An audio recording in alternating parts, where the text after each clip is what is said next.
Sebelum masuk ke pembahasan alur ceritanya, Mimin ingatkan bahwa video ini mengandung spoiler, jadi pastikan kalian sudah mengikuti dan menonton episode sebelumnya.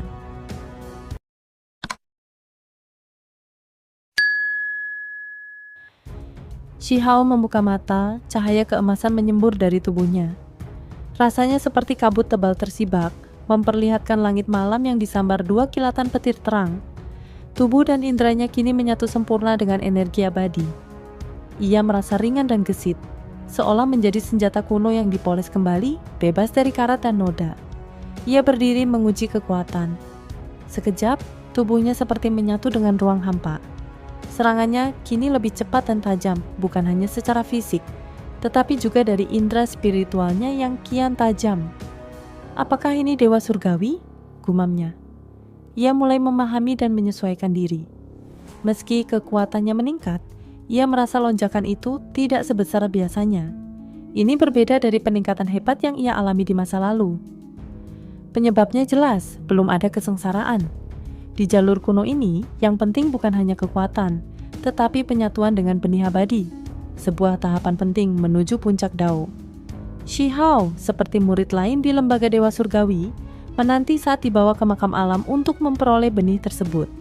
Kini ia bagian dari kelompok istimewa yang siap mengambil langkah besar.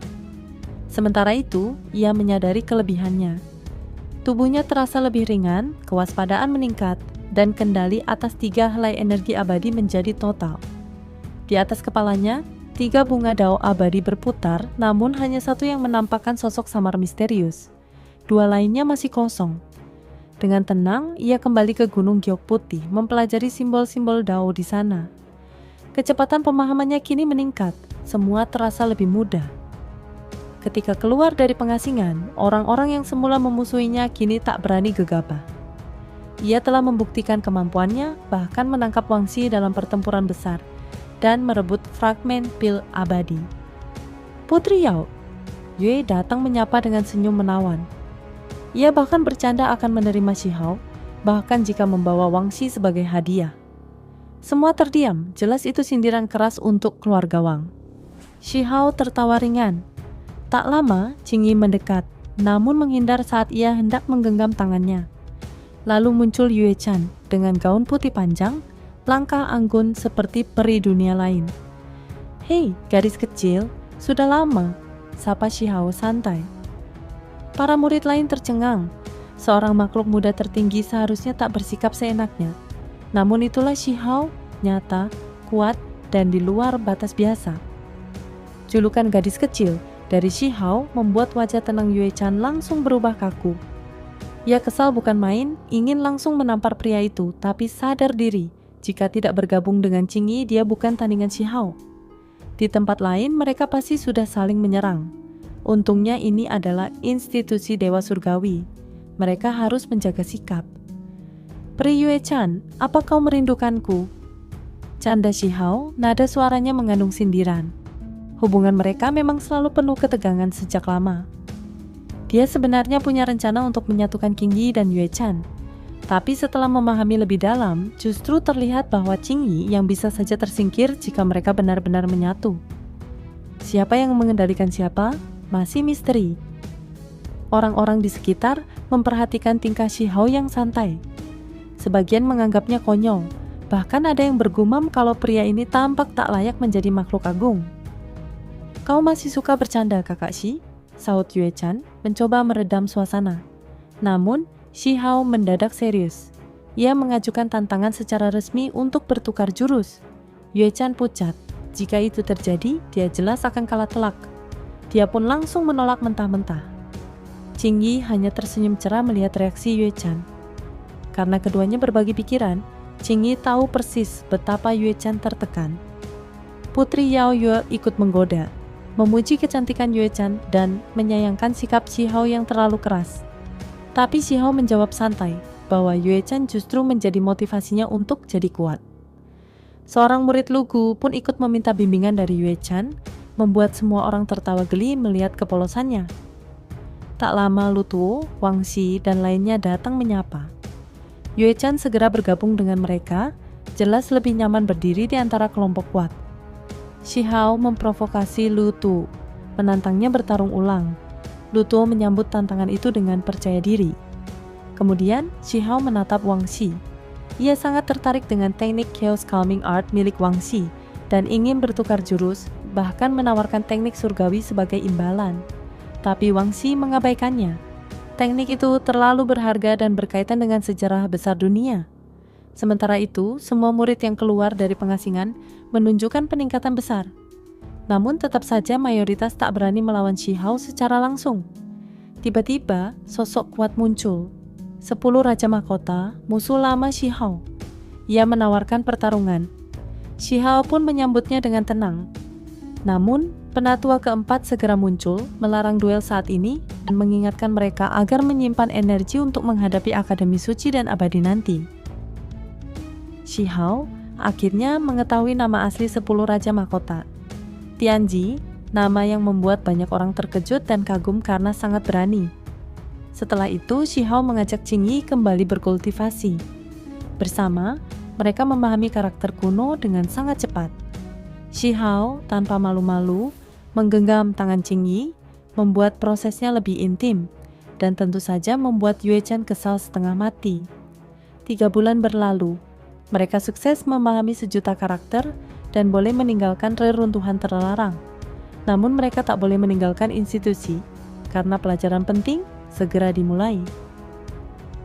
Qingyi kemudian mengajak Shi Hao untuk mengunjungi teman-teman mereka seperti Cao Yusheng dan Qin Hao yang kabarnya menghadapi tekanan besar di akademi. Shi Hao mengangguk. Ia juga ingin tahu bagaimana nasib saudara-saudaranya dari alam bawah. Sejak terbentuknya 2 sistem kultivasi yang berbeda, suasana di institusi Dewa Surgawi berubah. Rasa kompetisi tumbuh diam-diam, karena setiap kelengahan bisa membuat mereka tertinggal. Di antara reruntuhan batu, seorang pria muda berkulit perunggu bernapas dalam irama yang luar biasa. Setiap tarikan napasnya mengangkat batu-batu besar, bahkan meledakkannya. Pemandangan itu sangat mengejutkan. Pria itu adalah Wang yang tengah menempuh jalan baru dalam metode dunia sekarang. Dalam waktu singkat, kekuatannya melejit. Luar biasa, puji Lan Meng, sahabatnya. Kau mengalami lonjakan kekuatan dalam waktu singkat. Wang Yang membalas dengan senyum percaya diri. Mereka membicarakan Cao Yusheng, murid luar biasa dari 3000 provinsi Dao, yang membawa formasi pembunuh dalam tubuhnya. Meski berasal dari alam bawah, keberuntungan Cao luar biasa. Wang Yang mengakui bahwa keberuntungan pun adalah kekuatan. Namun, Lan Meng menanggapinya dingin, yakin mereka dari 9 surga tetap unggul. Wang Yang tersenyum penuh makna. Untung Huang sudah menghilang, kata Lan Meng. Dia akan jadi lawan berat. Tapi Wang Yang menyela, orang mati bukan ancaman. Padahal, banyak yang belum tahu, Shi Hao Si Huang sebenarnya telah kembali. Tapi para kultivator jalur dunia kini masih belum mengetahuinya. Di tempat lain, seorang pria bernama Yuan Teng berdiri di bawah ribuan air terjun. Tubuhnya tak tergoyahkan. Ukiran aneh muncul di tubuhnya, memengaruhi ruang dan waktu. Ini bukan pertunjukan, tapi efek alami dari kultivasinya. Seorang wanita berjubah perak bernama Jin Yi muncul, membawa panah dari emas abadi 7 warna. Ia mengaku mengambilnya dari seorang gadis alam bawah. Ia tertawa sinis, menyebut orang-orang bawah hanya beruntung. Yuan Teng memperingatkannya agar tidak sembrono. Beberapa dari mereka kuat, bisa jadi kau menyesal nanti. Tapi Jinny santai saja. Yang kalah tak berhak menyimpan harta. Ini hukum alam. Mereka lalu memutuskan untuk menyaksikan kompetisi yang memanas bersama. Saat itulah 2 sosok datang, pemuda tampan dan wanita anggun berjubah putih. Mereka adalah Shi Hao dan Qingyi. Shi Hao yang dianggap telah mati, kini muncul kembali. Kedatangannya akan mengguncang tatanan yang selama ini mereka yakini. Di balik gunung yang sunyi dan lorong hutan bambu yang tenang, Shi Hao dan Qingyi melangkah menuju tempat berkumpulnya para jenius metode dunia saat ini. Setelah keluar dari pengasingan, mereka berniat menemui sahabat lama. Dengan langkah surgawimu yang sempurna, mengapa masih tertarik pada metode kuno? Tanya Qingyi lembut. Aku ingin membandingkan keduanya. Dari situlah aku bisa menciptakan jalan unikku sendiri, jawab Shi Hao. Mereka bercakap tentang masa lalu, mengenang Feng Wu dan Akademi Dewi.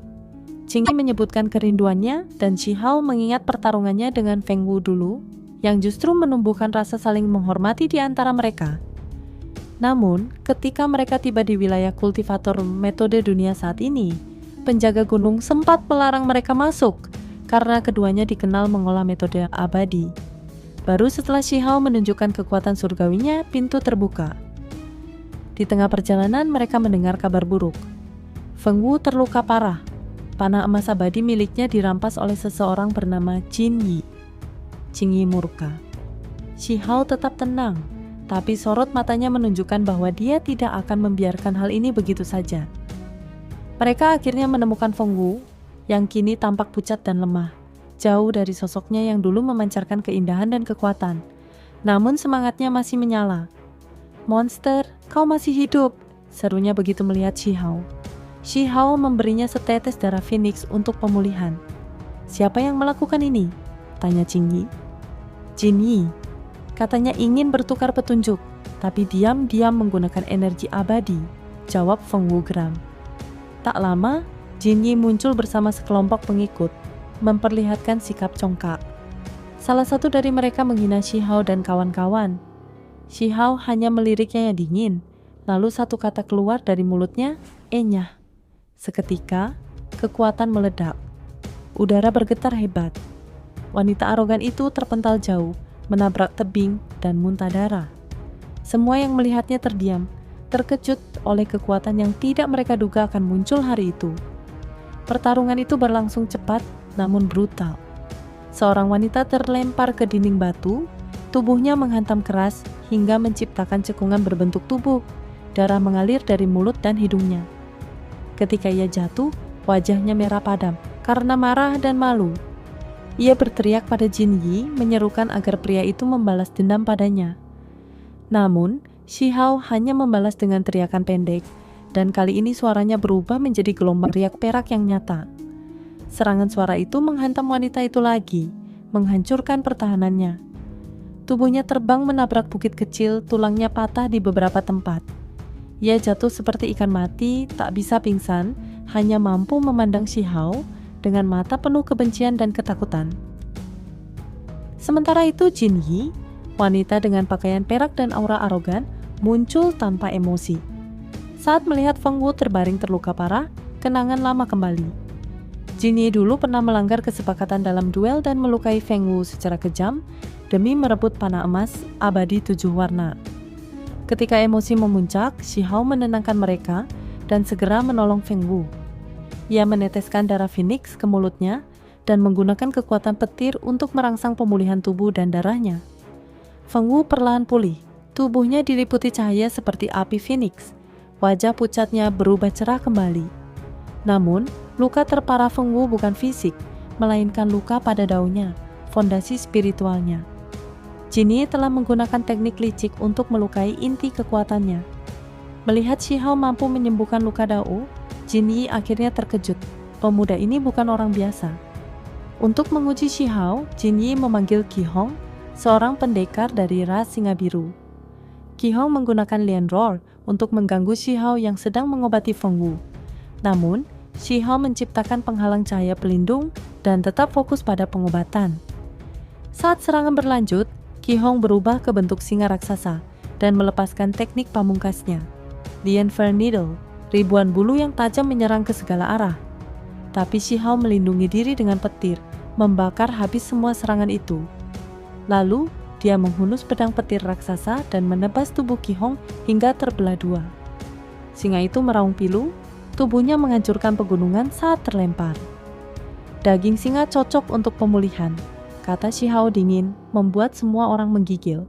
Setelah itu, Feng Wu bangkit, luka daunnya pulih berkat pengobatan Shi Hao. Jinyi yang awalnya tenang kini mulai kehilangan ketenangannya. Shi Hao lalu menatapnya tajam, menantang langsung, "Sekarang giliranmu." Cerita bersambung di sini. Itu saja spoiler untuk episode 234 dari Donghua Series Perfect